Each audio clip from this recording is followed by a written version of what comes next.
वर्णव्यवस्था आणि जातीव्यवस्था ही हिंदू समाजाची मूलभूत रचना बनली। या व्यवस्थेमध्ये समाज वेगवेगळ्या स्तरांमध्ये विभागला गेला। या स्तरांना एक पदसोपानात्मक रचना आहे, म्हणजे काही जाती वरच्या स्तरावर आणि काही खालच्या स्तरावर ठेवण्यात आल्या। डॉक्टर आंबेडकरांच्या मते हीच श्रेणीबद्ध विषमता हिंदू समाजाचे मुख्य तत्वज्ञान आहे। या व्यवस्थेमुळे समाजात समता निर्माण होत नाही, उलट विषमता कायम राहते।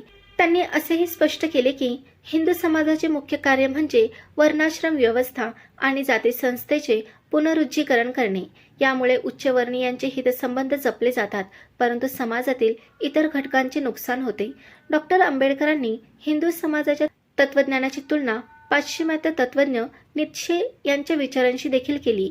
नीत्शे काही प्रमाणात जातीव्यवस्थेला समर्थन देतो, पण ते देवाच्या संकल्पनेला नाकारतो।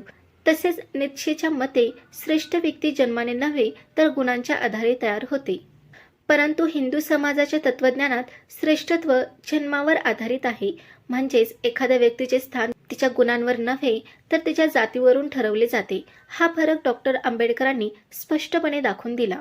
डॉक्टर आंबेडकरांच्या मते या प्रकारच्या हिंदू मूल्यव्यवस्थेचा राजकीय आविष्कार म्हणजे हिंदुत्व। त्यांच्या मतानुसार ब्राह्मणी धर्म हा समाज सुधारणेला विरोधी करणारा आहे, त्यामुळेच इतिहासात ब्राह्मणी धर्माचा बौद्ध धर्माला तीव्र विरोध झाला। या सर्व विश्लेषणानंतर डॉक्टर आंबेडकरांनी निष्कर्ष काढला की हिंदू धर्माचे तत्वज्ञान न्याय आणि सामाजिक उपयुक्तता या कसोट्यांवर टिकत नाही, कारण ते समाजात समता निर्माण करत नाही आणि व्यक्तीच्या विकासासाठी योग्य संधी उपलब्ध करून देत नाहीत। म्हणूनच डॉक्टर बाबासाहेब आंबेडकरांनी पुढे समता, स्वातंत्र्य आणि बंधुभाव या मूल्यांवर आधारित बौद्ध धर्माचा स्वीकार केला। त्यांचा संदेश स्पष्ट होता, समाजात खरा न्याय प्रस्थापित करायचा असेल तर समाजव्यवस्था मानवतेवर नाही तर समतेवर आधारित असली पाहिजे। जय भीम, जय संविधान।